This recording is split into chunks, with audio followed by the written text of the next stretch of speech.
Claude responded, "My name is Walter Briggs, and until 3 weeks after my son's wedding, I had never once considered myself a suspicious man."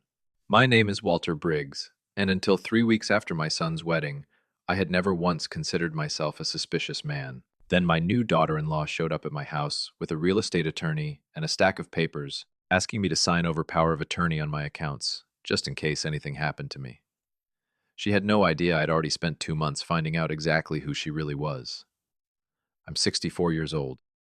I live outside of Asheville, North Carolina, in the same house I raised my son in, and up until a few months ago, I spent my days doing woodworking in my shop out back and volunteering at the VFW on Thursdays. Nobody at the hardware store knew what I was sitting on. Nobody knew that a lawyer in Charlotte had a folder with my name on it worth $7.4 million. And that's exactly how I wanted it to stay, at least for a little while. If you're new to this channel, welcome. I tell true stories about family, money, and the kind of lessons you only learn the hard way. Stick around, because this one gets complicated fast, and I promise you won't see the ending coming.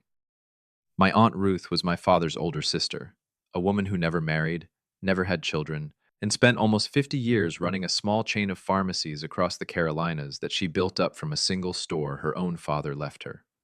I loved her as a kid. She used to slip me peppermints behind the pharmacy counter and let me stack the shelves for $1 an hour. But somewhere in my 30s, life just got in the way. My marriage fell apart. My son Michael was young. I was working 2 jobs to keep the lights on, and visiting Aunt Ruth 2 hours away in Greenville kept sliding further down the list. A birthday call turned into a birthday card. A birthday card turned into nothing most years. I told myself she understood. I told myself a lot of things back then that weren't quite true. She passed in her sleep in late February, 79 years old, no illness, no warning. I got the call from her longtime accountant, a soft-spoken man named Gerald Ashby who'd handled her books for 3 decades. I sat in my truck in the hardware store parking lot for a long while after that call, trying to figure out what I was even supposed to feel about a woman I'd let become a stranger without ever meaning to. The reading happened 9 days later in Ashby's office, a cramped space above a bank with a window unit rattling in the corner. I expected maybe a set of her old china, some photographs, something small. Instead, Ashby slid a folder across his desk and told me Ruth had left me everything. The pharmacies had been sold off 6 years earlier to a regional chain, and the proceeds, along with her investments and the sale of her house, came to just over $7.4 million once the estate settled. I asked him to repeat the number, not because I hadn't heard him, but because some part of my brain simply refused to process it. He told me there was also a small wooden box, sealed, with my name written on masking tape across the top, that Ruth had asked him to hold separately and give to me only after the estate closed, not before. I didn't open it that day. I put it on the passenger seat of my truck and drove home with both hands locked on the wheel. That night, at my own kitchen table, I made a decision I'd end up thinking about every single day for the next several months. I decided not to tell anyone. Not my ex-wife, not my brother, and especially not Michael, who was 5 months out from marrying a young woman named Courtney Pace. I told myself it was temporary, that I just needed time to sit with it before it changed how people looked at me. I had no idea yet how right I was to be careful. Michael had been with Courtney for almost 3 years by the time Aunt Ruth passed. She was 27, worked in what she described as brand partnerships, something involving Instagram and companies sending her free skincare in exchange for posts. She was warm, quick, with a compliment, always asking after my knee or my truck or how the shop was coming along, the kind of warmth that feels wonderful for the first hour and starts feeling rehearsed by the third. Michael was crazy about her, and I wanted, genuinely wanted, to be happy for him. I tried hard, but there was something underneath Courtney's questions that never quite sat right with me, even before I knew a dime about the inheritance. She asked me once, early on, over burgers on my back porch, whether my side of the family had any money in it, phrased light and breezy, like she was asking about the weather. I laughed it off, told her we were about as middle class as it got. She smiled and let it drop, but she circled back to a version of that same question maybe 6 weeks later, this time wrapped inside a comment about Michael's student loans. When they got engaged that spring, right as Ruth's estate was working its way through probate, Courtney started bringing up setting things up properly for the future at nearly every family dinner. I told myself a young woman planning a wedding naturally thinks about stability. But some quiet, stubborn part of me had already started keeping score. Wedding planning turned into its own kind of pressure that summer. Courtney wanted a venue out on Lake Lure, the kind of place that runs you more for one Saturday than most families see in half a year. Michael kept telling me, almost apologetically, that they'd figure out a way to make it work. Maybe a smaller guest list. Maybe a Friday instead of a Saturday. And every time he said that, something in my chest pulled tight, because I had $7.4 million sitting in an account 2 hours away, and my son was quietly doing subtraction in his head at my kitchen table. I ended up covering a good chunk of that wedding myself, wiring money straight to the venue and the caterer, telling Michael it came from savings and a life insurance policy from Aunt Ruth. That part wasn't a full lie. It just wasn't the whole truth either. Courtney, for her part, seemed very curious about exactly how those payments were landing. She asked Michael more than once, lightly, like a joke, whether his dad had come into something lately. Michael brushed it off, telling her I'd just been saving for years for this exact day. I let him believe that, because it was a lot easier than opening a door I wasn't ready to open yet. Looking back, I can see now how carefully Courtney was laying groundwork, one soft question at a time, never pushing hard enough to raise an alarm on its own. At the time, I told myself I was reading too much into a nervous bride-to-be. I was wrong, and it wouldn't take much longer to find out exactly how wrong. The wedding itself, I'll say plainly, was lovely. Courtney looked radiant, coming down that aisle by the lake. And for a few hours that October afternoon, I let myself just be a proud father instead of a man carrying a secret worth more than most people see in 3 lifetimes. String lights ran along the shoreline, everybody dressed up, laughing, the whole scene glowing gold in the late sun. Courtney's mother, Diane, a brisk woman from Ohio who had a gift for complimenting you and insulting you in the very same sentence, cornered me near the bar at one point and said, out of nowhere, "It's such a comfort knowing Michael's father can help them get on their feet properly." I said something forgettable back, but I remember exactly how she watched my face afterward, like she was checking to see if something had landed. During the toast, Courtney stood with a glass in hand and talked about building real financial security together and making smart choices as a couple, which struck me as a strange thing to lead with at your own wedding instead of talking about love or partnership. A few guests laughed politely. Michael looked happy and a little embarrassed, the way grooms do when a toast veers somewhere unexpected. I clapped along with everybody else, but underneath it, that same cold, quiet feeling from the back porch settled back into my stomach. This wasn't wedding day nerves. This was a woman who'd already been doing math on numbers she didn't officially know existed yet. I danced with my son that night. I told him I loved him and that I was proud of the man he'd become. Every word of that was true. But driving home alone afterward, I already knew something was coming, even if I couldn't have told you exactly what shape it would take. The honeymoon lasted a week, a trip to the Blue Ridge Mountains that I quietly paid for as a wedding gift, dressed up again as money I'd supposedly set aside years back. When they returned, something shifted. Courtney started calling me directly, not through Michael, which she'd never really done before.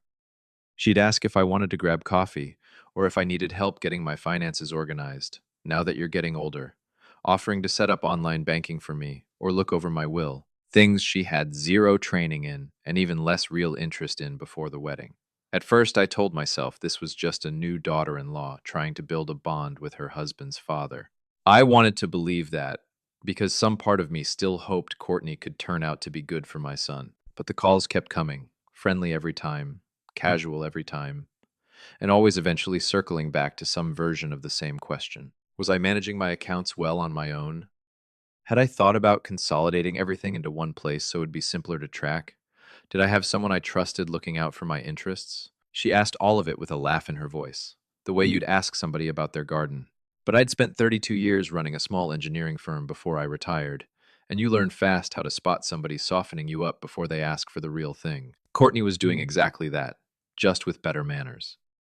One Sunday, she showed up unannounced with a six-pack of the beer Michael liked, sat on my porch 2 hours, and steered the conversation no fewer than 3 times toward protecting the family's future. I nodded along and gave her nothing. But that night, sitting at my kitchen table, the same table where I'd first decided to keep my secret, I admitted something to myself. My daughter-in-law knew. I needed to understand exactly how much Courtney knew and how she'd found it out. So I called an old friend, Ray Delgado, a man I'd served alongside years ago who'd gone on to do private investigative work, mostly background checks for local businesses these days. I laid the whole thing out for him over coffee. My aunt, the will, the $7.4 million, Courtney's questions creeping in earlier and earlier. Ray didn't look surprised. He told me probate filings are public record in North Carolina, meaning anybody with patience and an internet connection can pull up exactly what an estate was worth and who inherited it. It took him about 20 minutes at his own laptop to find Ruth's filing and confirm the number himself, just to show me how easy it was. Then he asked me something that turned my stomach. He asked when Courtney had proposed the idea of getting engaged, or rather, when Michael had proposed to her. I told him, and Ray pulled the date my aunt's estate had gone public against the local obituary listing. Ruth died in late February. The filing became public record in mid-March. Michael proposed the first week of April. Ray looked at me across that table and said quietly, "Walter, I think you need to ask yourself whether this was ever really about your son." I didn't want to believe it. I told myself plenty of young women get engaged in springtime, that I was building a conspiracy out of nothing but coincidence and a few uncomfortable conversations. But some part of me, the part that had been keeping score for months, already knew Ray wasn't wrong. I told him to dig deeper, and I said yes before I'd even finished thinking it through, because at that point I needed the truth more than I needed my own comfort. It took him almost 3 weeks. What he came back with wasn't just uncomfortable, it was close to a pattern out of a textbook. Courtney had been engaged once before, 5 years earlier, to a man named Derek whose family owned a small chain of auto dealerships in Tennessee. That engagement ended abruptly 7 months in, right around the time Derek's father was in early talks to sell the dealerships to a bigger regional group. There was no lawsuit, no public blow-up, just a quiet split that one of Derek's old groomsmen described to Ray as her losing interest the second the numbers stopped looking as good as she thought. Ray also found a pattern in Courtney's employment history. 3 different marketing roles in about 4 years, each one ending not long after she'd gotten unusually close to a wealthier client or executive and tried to work her way into their personal financial decisions. At one job, she'd convinced an older client to add her name to a small investment account, for convenience, before the company quietly let her go over it. None of it was criminal. Nothing that would ever hold up cleanly in a courtroom, but all of it painted the exact same picture, over and over. A woman who found opportunity and closeness to money and moved fast the moment she sensed real wealth nearby. I sat with that file a long time out in my shop that night, sawdust still on the workbench from that afternoon, and I felt something harden in my chest that had nothing to do with Aunt Ruth's money and everything to do with my son's future. I wasn't angry yet. I was getting ready. I decided not to say anything to Michael right away, because I needed to see exactly how far Courtney was willing to go, and because some stubborn part of me still hoped I was wrong about all of it. I didn't have to wait long. About a month after the honeymoon, Courtney called and said she wanted to stop by with something important, just paperwork, nothing big, in that same breezy tone she used for everything. I told her Saturday morning worked fine. When Saturday came, she pulled into my driveway with a folder tucked under her arm and a man in a gray suit walking beside her. She introduced simply as, "Our family attorney, Mr. Hensley. He helps us with this kind of thing." My stomach dropped the second I saw his briefcase. Courtney sat at my kitchen table, the very same table, and slid the folder toward me with a smile that didn't quite make it to her eyes. She explained it as a family protection plan, something her financial advisor had recommended, a document naming her a secondary authorized party on certain accounts in case anything ever happened to me, framed entirely around love and caution, taking care of an aging father-in-law who lived alone. She even brought up Aunt Ruth's sudden passing as an example, gentle as anything, like she was genuinely worried about me. Mr. Hensley sat quietly at the end of the table with his own folder, waiting for a signature that would have handed my daughter-in-law legal reach into money she wasn't even supposed to know existed. I looked at that folder for a long moment. Then I looked up at Courtney and asked her, calm as I could manage, if she wanted to know how I'd found out about Derek. Her face changed instantly, the warmth cracking right off it in real time. She asked what I was talking about, but her voice had lost that easy, practiced smoothness. Something tighter took its place. I told her plainly, no yelling, no theatrics, just facts laid out one after another, the way I used to walk a junior engineer through a mistake on a blueprint. I told her about the probate timeline, about the engagement that ended the second Derek's family sold their dealerships, about the job history Ray had pulled together, about the client account situation that got her let go. I told her I knew about the questions on my porch, the phone calls about consolidating my finances, every breadcrumb she thought she'd scattered so carefully over the past several months. Mr. Hensley sat frozen at the end of the table, clearly realizing this was nothing like the routine signing he'd been called in for. Courtney tried to recover, said I was misreading everything, that this was purely about family security, that any responsible person plans ahead. I let her talk for almost a full minute without cutting in, because I wanted her to hear exactly how thin it sounded said out loud, instead of dressed up soft and caring on my back porch. When she finally stopped, I slid the folder back across the table, closed, unsigned, and told her I wouldn't be signing anything that day or any day after it. Then I told her something I'd been holding on to for weeks, waiting for the right moment to say. I told her Michael was going to hear every word of this from me before the week was out. Mr. Hensley left almost immediately, gathering his folder without a word, wanting no part of whatever this had become. Courtney stayed a few minutes longer, swinging between anger and a kind of desperate backpedaling, telling me I was making a huge mistake, that I'd ruin her marriage over assumptions, that Michael would never believe any of it coming from me, because it would sound like a controlling father trying to run his son's life. That part actually worried me a little, because she wasn't entirely wrong about how it could look from the outside. A father with a hidden fortune suddenly accusing his new daughter-in-law right after refusing to sign anything over. So instead of just telling Michael my version, I decided to show him the actual proof. The probate timeline, Ray's full report, and something I hadn't mentioned to Courtney at all, a recording. I'd started recording our conversation quietly on my phone the moment I saw Mr. Hensley get out of that car, tucked in my shirt pocket, because some instinct told me I'd need more than my word alone. I called Michael that same afternoon and asked him to come by without Courtney, told him it was important, told him I loved him, and that none of this was easy for me either. He showed up 2 hours later looking rattled, asking right away if I was sick, if something was wrong with my health. I told him no, that this was about something else entirely, something I should have told him months ago.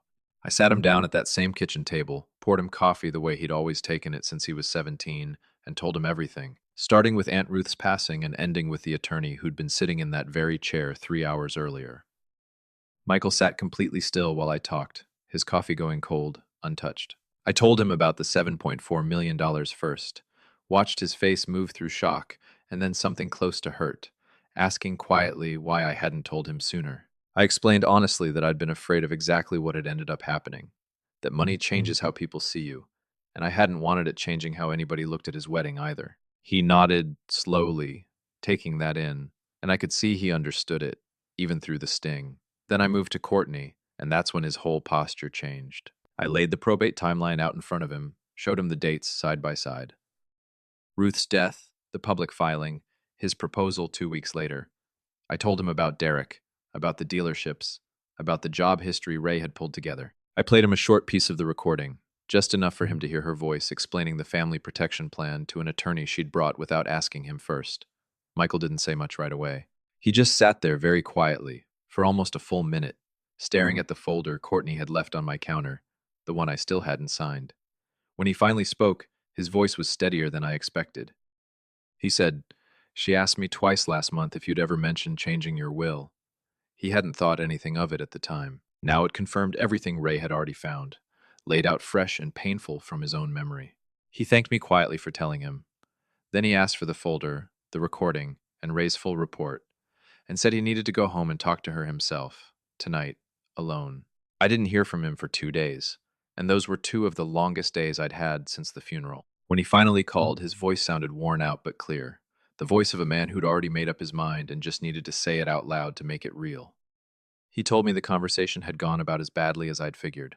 She denied everything at first, then pivoted to blaming me, calling me controlling for hiding the inheritance in the first place, trying to twist the whole thing so her own behavior looked like a reasonable reaction to my secrecy. Michael told her plainly that hiding an inheritance from your own son and secretly digging into your father-in-law's net worth before proposing marriage were not remotely the same thing, and she didn't have a good answer for that. He also told me her mother Diane had called him directly, insisting he was overreacting, that every family looks out for its future, which only confirmed for Michael that Diane had likely known exactly what her daughter was doing from the start. By the end of that conversation, Michael told Courtney he needed space, packed a bag, and went to stay with a buddy from work instead of going back to their apartment that night. He told me he wasn't making any final decisions out of anger, that he wanted a clear head first, but that something had broken that he didn't think could be put back together. Not after seeing that folder. Not after hearing her own voice on that recording, explaining herself to an attorney like it was the most ordinary request in the world. I told him I was proud of him for handling it with a clear head instead of rage. He said something back that stuck with me since.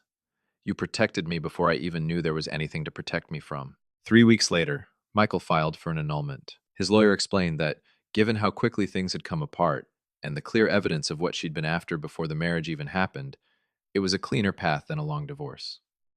Courtney didn't fight it much once she understood the recording and Ray's report existed as documented fact, and that dragging it out publicly would only make her look worse. Diane called Michael a few more times, trying to smooth things over on her daughter's behalf, but he'd stopped answering by then, telling me he'd said everything he needed to say.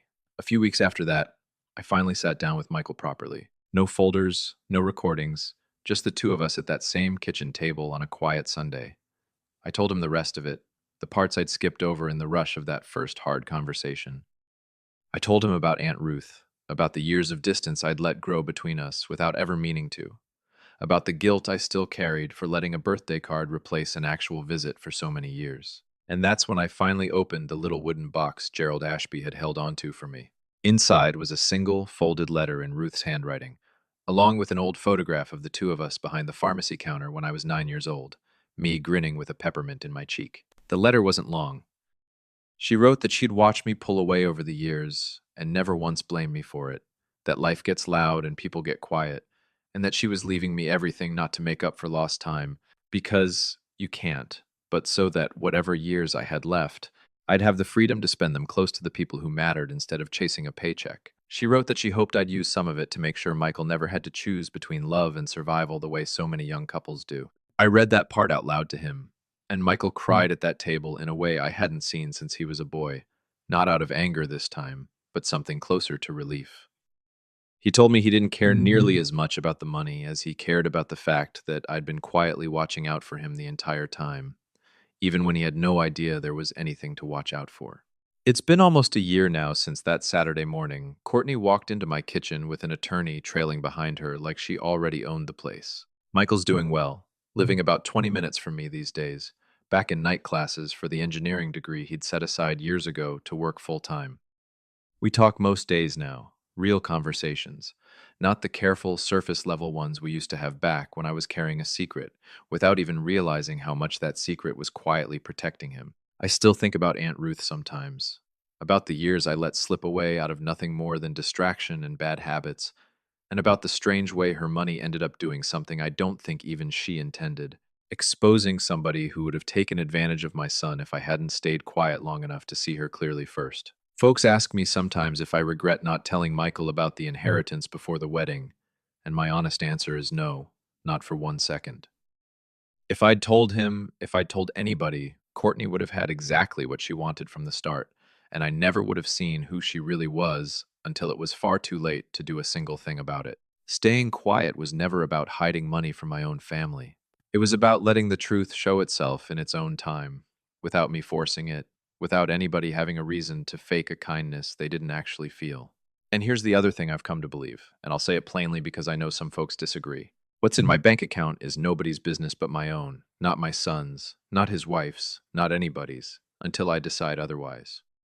Being somebody's father doesn't mean you owe them a look inside every account you've ever opened. It means you show up, you pay attention, and when it matters, you protect them, even in ways they never find out about until long after the fact. Thank God I didn't say a word, because that silence gave me exactly what I needed. Real proof, real clarity, and a son who is safe, single, and finally free to build a life with someone who wants him for who he is, not for what his father turned out to be quietly worth. If you made it this far, you already know this was never really a story about money. It was about paying attention, and about a sister I let slip away for too many years, still finding a way to look out for her family long after she was gone. If this one hit home for you, hit that like button, subscribe for more stories like it, and tell me down in the comments, brother, sister, friend, whoever's watching tonight, what you would have done in my place. I'll see you in the next one. Claude responded, sometimes the quietest kind of love isn't the one that shouts. It's the one that watches, waits, and protects without asking for credit. Sometimes the quietest kind of love isn't the one that shouts. It's the one that watches, waits, and protects without asking for credit. Aunt Ruth did it from beyond the grave, and Walter did it for his son long before Michael ever knew he needed it. Family isn't proven by what we hand over, but by what we quietly carry for each other. A small note for you. This story was written and imagined by AI purely for entertainment, though we hope the heartfelt lesson inside it stays with you.